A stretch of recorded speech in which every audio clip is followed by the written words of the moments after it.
की भूमिका पे बात की, उसी से जुड़ा अगला सवाल है युवाओं और आपके संघर्ष के बारे में, नरेंद्र जी का।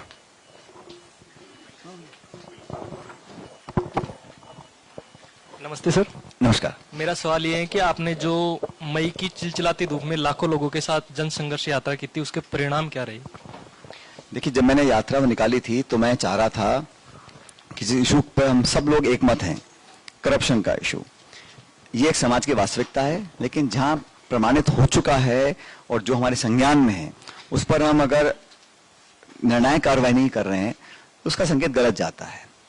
युवाओं से जुड़े जो इश्यूज हैं वो आज भी प्रासंगिक हैं।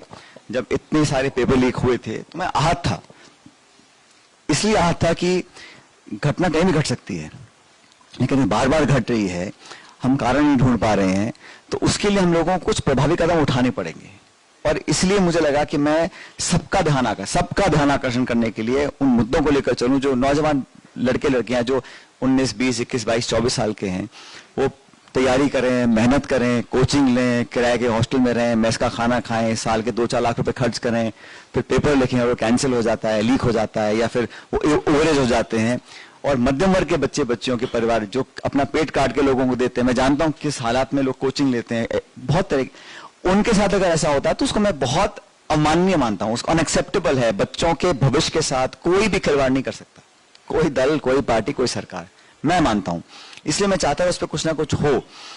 करप्शन पर हम स्ट्रॉन्ग स्टैंड लेते हुए दिखें।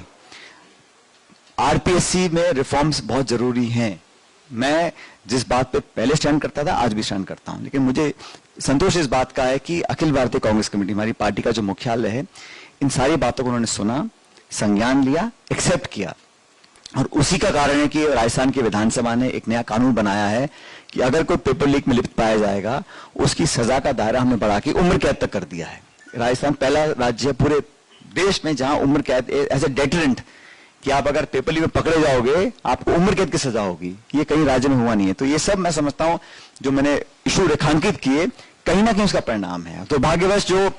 रिफॉर्म में चाहता था राजस्थान पब्लिक सर्विस कमीशन में होने चाहिए, वो समय रहते नहीं हो पाए, और उसी का कारण है शायद कि जो अभी एक आध नियुक्तियां हुई हैं, पहले अभी हुई हैं रिसेंटली, वो ठीक नहीं है। और मैं डिटेल्स में नहीं जाऊंगा, लेकिन उसका खुद जब एक्सेप्ट मुख्यमंत्री भी कर रहे हैं कि हमसे गलती होगी, गलत हुआ, तो इसी गलतियों को रोकने के लिए मैं चाह रहा था कि ऐसा कोई मापदंड बन जाए कि जब नियुक्तियां हों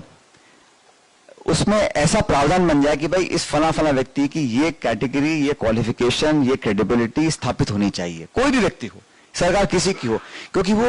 गंगोत्री है। अजमेर आरपीएससी से एग्जाम बनते हैं, पेपर बनते हैं, इंटरव्यू होते हैं, जो आने वाली जो प्रशासनिक जो सर्विसेज के जो लड़के लड़के जाते हैं वो वहां से निकल कर आते हैं। अगर वहां पर बैठने वाले लोगों की विश्वसनीयता में कमी है या उनकी क्रेडिबिलिटी को कोई चैलेंज कर रहा है तो नौजवानों के मन में विश्वास कैसे पैदा होगा? मुझे पता है कि भाई वो व्यक्ति संदिग्ध है, या वो अब जैसे अभी एक कोई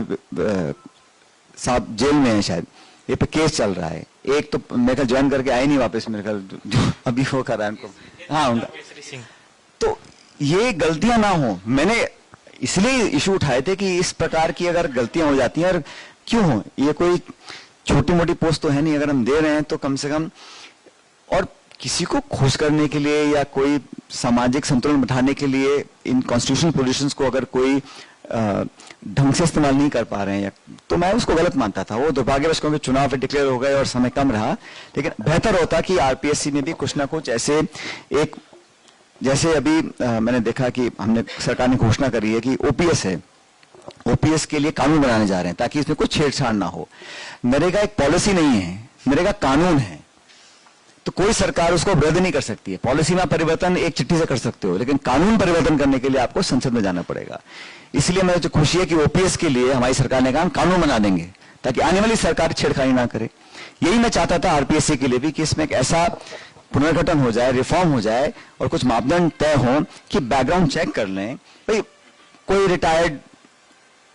हाईकोर्ट जज है, कोई वाइस चांसलर है, कोई भी है, लेकिन एक मिनिमम क्वालिफिकेशन हो जाती है तो उससे एक बेहतर मापदंड तय होते हैं। वो दुर्भाग्यवश अभी हमारा पूरा होने में, उम्मीद करता हूं कि इस मैनिफेस्टो के अंदर कहीं ना कहीं उसका मेंशन हम लोग करा पाएंगे, ताकि जब सरकार बने 23 में 3 दिसंबर के बाद, तो